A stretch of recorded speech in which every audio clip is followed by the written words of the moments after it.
Hey everybody, it's your girl Bunny. To all of my returning subscribers, hey, how you doing? And for those of you who are new to the channel, welcome. Kick your feet up, subscribe to this family-friendly channel, and don't forget to click the notification bell so you don't miss any posts. Also follow me on Instagram at the same profile name so you don't miss the sneak peeks of what's coming up next. In this video, it's Ready to Love DC, episode 5, entitled Sink or Swim.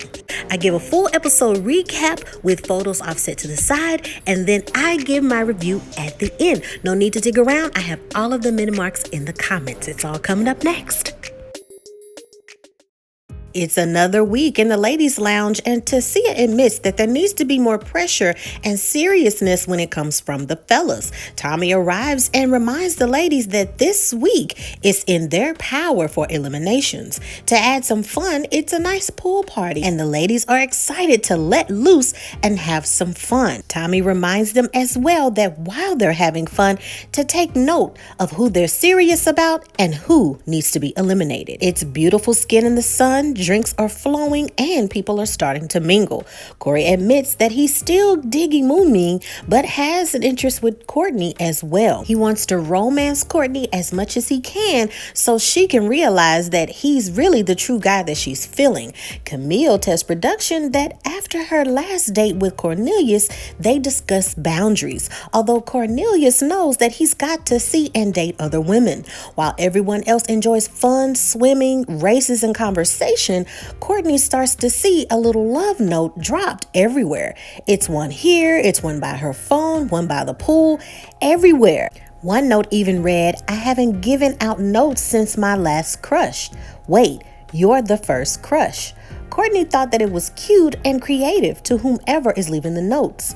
Courtney tries to get the scoop from one of the fellas, and Walter thinks that it's Corey. Shiloh reports that Tyrone asked her for her number, and since then they've had some really strong connections and good conversations over the phone. Tyrone tells her that the connection he has, he can even see her as a potential wife, and he's even told others about his deeper connection with her.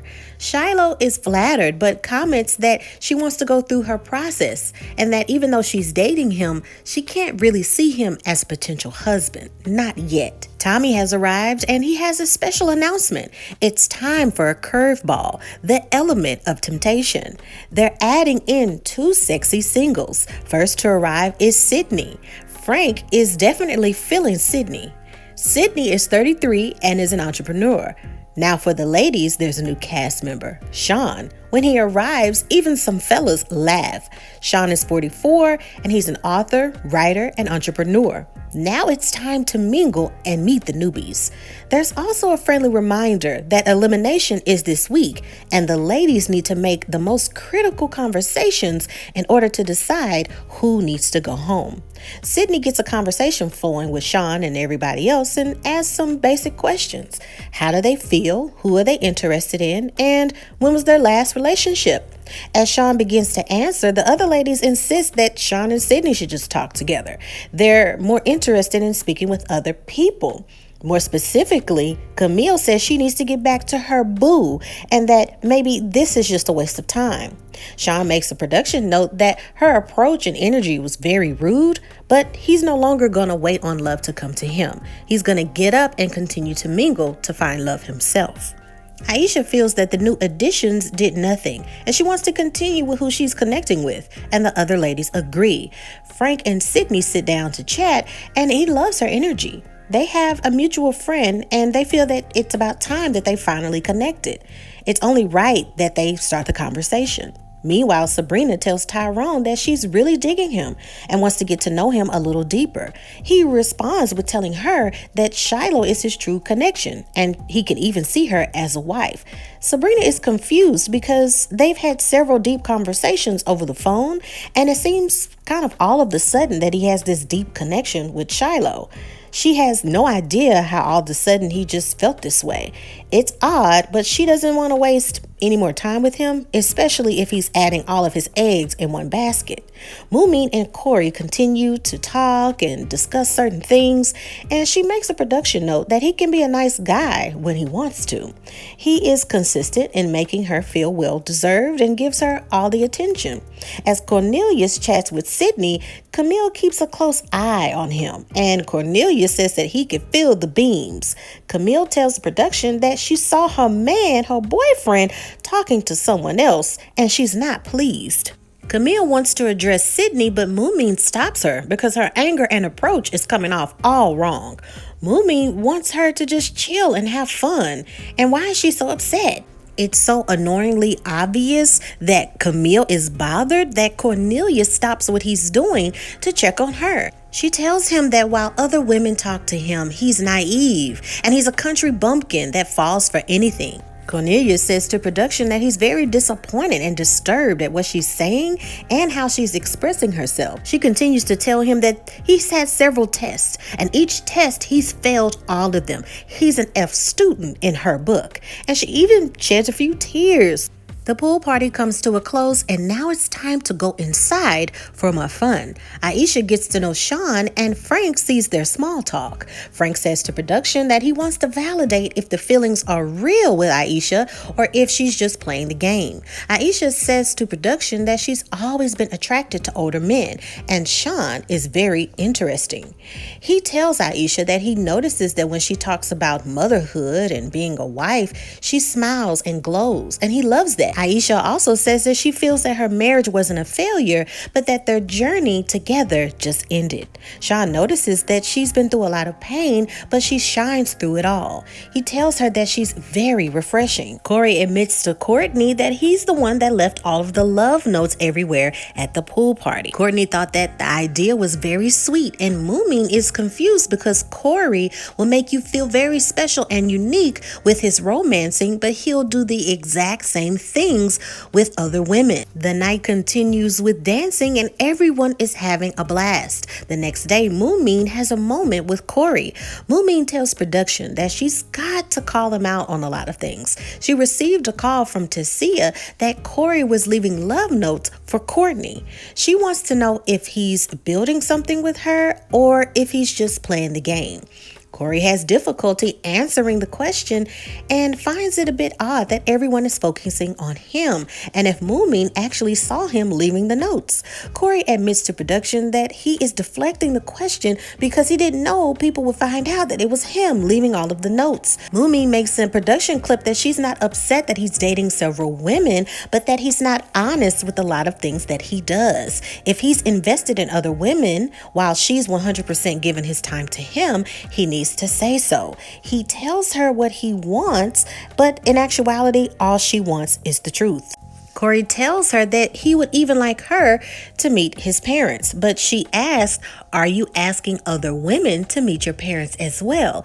And he doesn't give a clear answer of that question either. Moomin says that her feelings are hurt and she knows she needs to make a decision on what's next with Corey. It's a double date at the selfie museum with Sydney, Cornelius, Kamil, and Dante.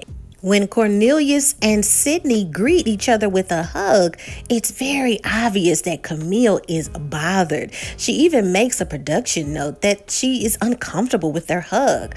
Cornelius admits to production that he is still hungover from the pool party the day before. Dante wants to get to know Sydney a little more.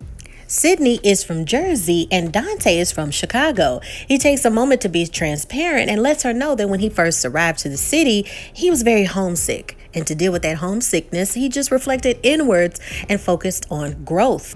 Cornelius addresses Kamil's behavior the day before, and Kamil apologizes for making him uncomfortable. Cornelius is happy that she apologized and even accepts her apology, but admits to production that their connection started off strong, but due to her behavior, it is definitely stalled the get to know you process.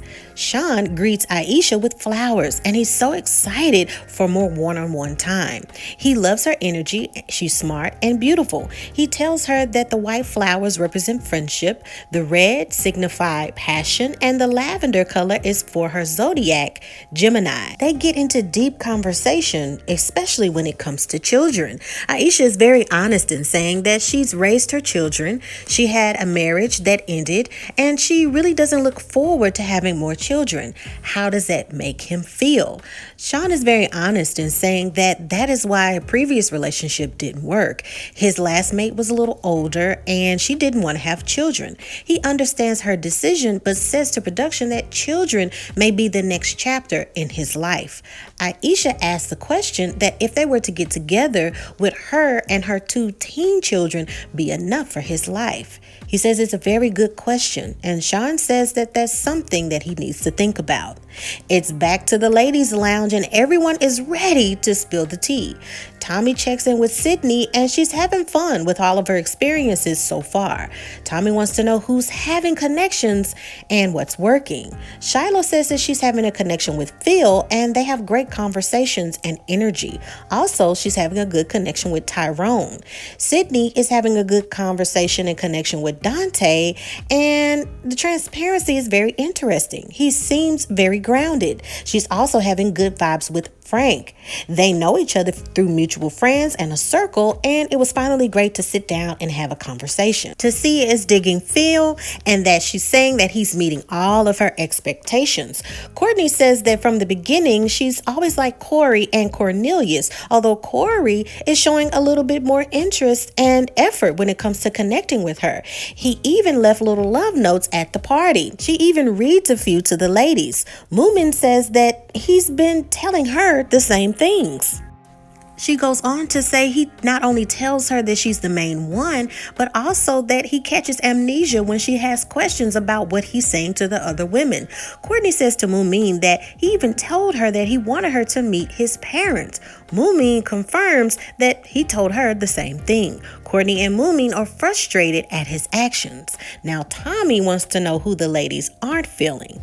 Sydney says that she's not feeling Cornelius because he gave her little brother vibes, and Corey sounds like a goofball. Kamil says she's not feeling Frank. Moomin says Sean, and Shiloh agrees about Sean. And while the ladies are making their comments, Kamil keeps making these faces that are so distracting. Tommy has to stop what he's doing to ask, what's the problem? What's going on with your face? Kamil says that when she asked Sean about his employer, he said that he was this creative person and a writer, which is translation for he doesn't have a job. Aisha said that she learned while on a date with Sean that he wanted kids and that she was done with having kids. Her next journey in life is just to chill with her man on a beach somewhere. Sabrina isn't feeling Tyrone because he admits that he's only focused on one woman, and that's Shiloh. Hearing that information from other ladies brings Shiloh to tears, and Tommy wants to know what's up. She admits that it's unfortunate that he's very honest and he's being very open with all of the women. And what's unfortunate is that she doesn't feel the same way about him. She's still in her getting to know you phase with a lot of the men and wants to go through her own process. Tommy said that it's okay and this is normal when going through this dating process, and it's okay if she doesn't feel the same way. It's time for the ladies to gather their thoughts and decide who is up next for eliminations. The 2 groups of discussion is Shiloh and Tyrone, Corey and Courtney. Tyrone is happy that he's on his first date with Shiloh, and it's about time because now they can have a moment where they can get to know each other deeper. They quickly catch up on how their week is going and if they're feeling okay. Shiloh admits that this date is very uncomfortable and it brings her to slight tears. She tells him that he's an amazing guy and that he knows what he wants and has no trouble verbally saying what he wants. She also says that she's continuing her process and decisions have to be made. And with those discussions with the other ladies, they've all decided that he isn't ready for love. Tyrone says that he regrets nothing and that he can look back on it and say that he honestly felt the way that he did. Before leaving, he tells her that she knows his number and she can call him anytime. Courtney starts the conversation with Corey, very sweet, asking how he's doing and if he's had a good week. He says yes, and then she gets immediately to the crust of the situation. She says that he has connections with people, which is fine, but the problem is that he sends mixed signals. He does the exact same things to the same women. Corey says that he can see that she's frustrated, but everything that he said and did was genuine and from the heart. It's very evident that Courtney is over it and doesn't want to hear anything else that Corey has to say. She lets him know that the women have had their discussions and have decided to send 2 guys home, and then that he is not ready to love. And that is the end of the episode. And now it is time for your favorite part of the video. That's right, my review. Now, for those of you who have been rocking with me since this show has aired, right, know that I feel the same way when it comes to the fluidity of this show. That the dating and elimination process is flawed. Now, I keep repeating that because a lot of you may be new to the channel and don't know that I've been saying this, but I've been saying that the fluidity of the show seems a little bit conflicted, okay? On one end, you're saying mix, mingle, date, have fun, and then you're saying pick who the one, dig and chill around the ones that you're feeling, right? Take notes of the ones that you're not feeling and keep spending time and chilling with the ones you like, right? But on the other hand, you want me closer towards the end of the season, right, to focus on having a meaningful, committed relationship with somebody. Okay, so let me give you an example of how this is very contradicting. Okay, so we have Corey.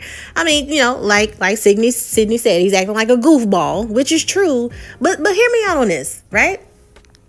The way he's doing it is messed up, but I see what he's trying to do. He likes several people, but he wants to keep dating several people and getting to know several people.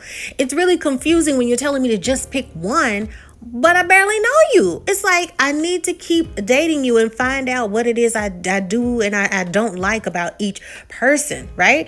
It doesn't make sense that you're telling me, okay, I like 2 people and I got to decide who's eliminated. It doesn't make any sense to me. His way of going about it was trash, but why would you also, right, which is conflicting, put all of your eggs in one basket and only date one person? Because if we've seen the seasons before, when you just focus on that one person, it then backfires and they say, well, I really didn't get a chance to talk to other people and I really didn't get a chance to sit down with that person because I was it doesn't make any sense. The perfect fluidity of this show is putting everybody in an environment where they can keep dating however many and whomever that they want. That they're all in a house, they got cameras all over the place, this real world setting, then putting them in a real world environment of dating, chilling, kicking it, and mingling. Okay, you got the food coming in, the catering, you got liquor, you got pool parties, you got all this stuff, right? And what would be cool is throughout the week, maybe there are games, you know, where you're asking certain questions and you're learning about more people. Make them be around each other all the time and make it to where they can date as many people as they want throughout the week. If I'm going to go on 3 dates with 3 different men that week, then cool. If I'm going to just date one for the next week, then cool. What is the problem with that? It's a dating show. But yeah, you want me to be so committed to one, but not spend that time with that one. And then I find out I don't like them and I haven't dated anybody else, and then that eliminates me. That makes no sense. What makes sense is the platform that I'm talking about, the one I'm describing. Okay. And then I like the fact that they added in 2 singles. That's cool. Right. But you're adding them in mid-season and now I'm supposed to rush and learn 2 more people. It makes no sense. Okay. Keep the spice that you're adding in 2 singles. Right. But if you do that, then what that means is there should be more episodes. The show should be longer. Right. So maybe they're doing that. But then that's unfair because those will be the people that people have had the least amount of time to get to know. It makes absolutely no sense. I hope that they hear me. I hope that they take my idea and that they have that platform. And if they have that dating time, right? If they have that comfort of taking their time to get to know somebody, they can see what they look like when they take their makeup off. They can see what they look like when they got their pajamas on. They can see if they clean a room. They can see if they just sleep all day or if they get up and go work out, right? It's not these set up dates or set up scenes, which are very unrealistic, okay? You're always putting on the fake mode every time that you film because you got an hour to film. Walking down this runway, let's film you walking with the wind blowing, walking into this restaurant. and you only got so much time to talk to this person, and you leave and you're supposed to pick somebody. That makes no sense. Okay? So if they do that, what would be smart is each week or every couple of weeks or whatever the case may be, individually in a confession, everybody holds up a sign of who they think should go home. And they all hear collectively as a group who majority of people who are, would like to go home. And then if you're outnumbered and people want you to go home, you go home. It's very interesting. And the audience would be surprised because it's only mentioned at the end of each week. How exciting would that be? Now let's talk about something else that I've talked about all these seasons, that the age range isn't realistic in the candidates. Here's why. You have people who have been married or whatever, they have kids and they're older, they're late 30s, 40s, which is fine. And then you have other individuals that are the same age or whatever. You either have one of the two of the things that happen. Either if somebody gets with someone, it's either going to be one or two things. That person automatically has to learn to have a blended family, or either they're at the point where they're enjoying their lives so much that they're not considering kids, or either they don't want kids. But here's the thing, the age gap that you're using, you're not giving them enough time to make a decision when you're talking about kids. That age range needs to be from at least late 20s, right? All the way up. Because what that does is if they're really connecting, right, then you can start to have those conversations about kids and options. You can have somebody like a Sean that is still interested in kids, and then you have somebody on the show that's 30 or 28, that's still in that age range of being okay with having kids. But if everybody there is in their 40s or they already had kids, it really doesn't give that leeway to talk about those family dynamics like what we're working with. And the casting directors know this. Okay, if you have any type of sense, you can easily figure this out with an Excel spreadsheet or a chart to see what's highly likely for this or that. Come on.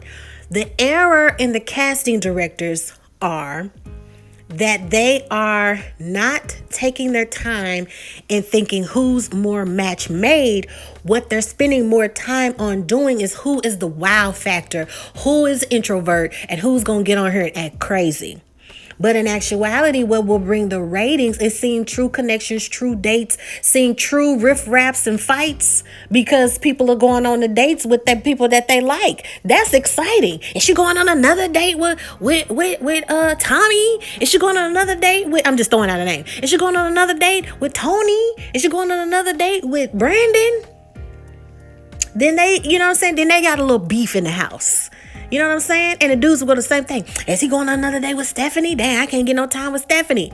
Had the real world phone. They calling to their friends to get some, get some advice. That's entertaining. What they're doing is not entertaining. It's more frustrating than entertaining. We looking at the Coreys and they keeping him around because they looking for some wow factor. Maybe he gonna do something stupid, and all it does is just backfire. And I said that in the last episode's review about that. So the dating range needs to change. The fluidity of the dating show needs to change. The casting directors need to stop talking about, getting cast members who they know they estimate who gonna act the fool, which does nothing for the show.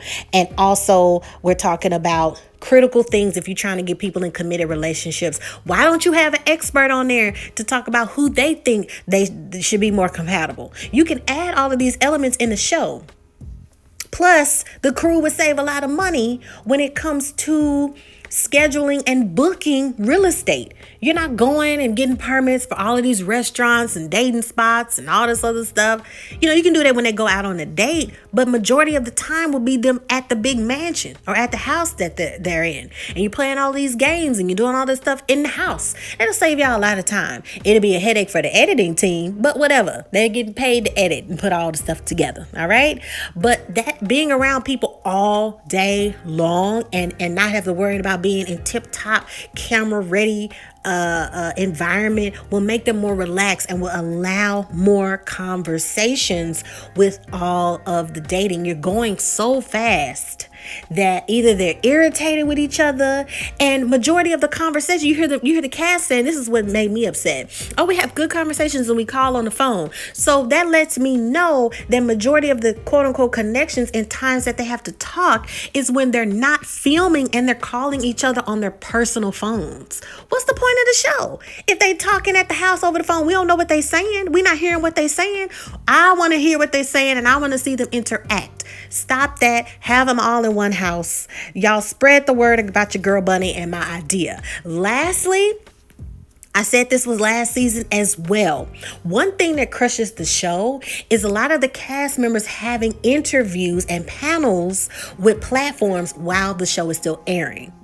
I saw something on Instagram where they were like, oh, these cast members already knew each other, or oh, these such and such, they went here, or such and such had an interview, which basically tells us how the show's gonna end. There needs to be an NDA with the show that panelists, that cast members, anybody involved with the show cannot talk to certain platforms about the show unless they're basic questions, right? That have nothing to do with the show. How did you grow up? Where did you go up? Are you dating? Are you not? Like basic questions that have nothing to do with the show. Just if they want to get exposure, because half of these people are probably actors, just to give them exposure, they can do as many interviews as they want to. That's fine. But when it comes to talking about details of the show, about the cast, that makes the viewer uninterested, because it's just like, what's the point of me looking at the rest of the season when I can just look at something on Instagram or YouTube and they've pretty much told me the whole season? That's trash. They should have the cast members sign an NDA not to talk about the show,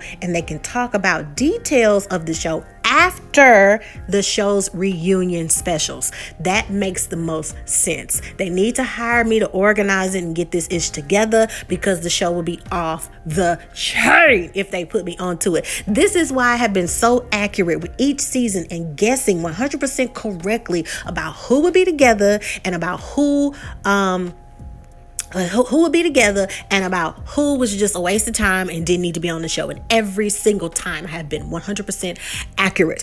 For example, I said Simone and Rashid should be together before they even talked to each other, before they even had a date. It was based on personality. It was based on what they were saying. It was based on personality. And now look at them. They're all together, kicking it, might even get married because that connection is there. Okay, so let me know what you think, you guys. Subscribe to this channel, like this video, because what that would do is that will get us more in the YouTube algorithm, and also click that notification bell so you don't miss the posts that are posted. I get a few DMs all the time about, Bunny, I did not see this video.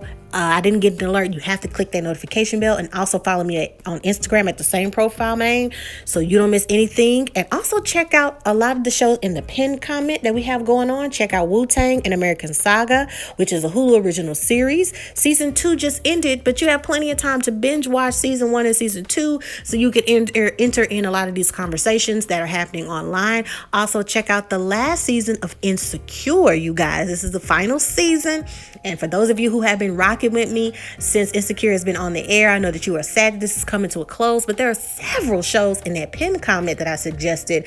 That's just a few, but I have playlists for days in the playlist section, so check that out as well. There's also a podcast show about mental health, and there's also a playlist where I have different skits that I've done. It's a lot, y'all. So if you're bored, you need to look at stuff, check out the pinned comment first, check out some shows that you might be interested in, and also check out the playlist section as well. In the meantime, in between time, take care of yourself and each other. Bye.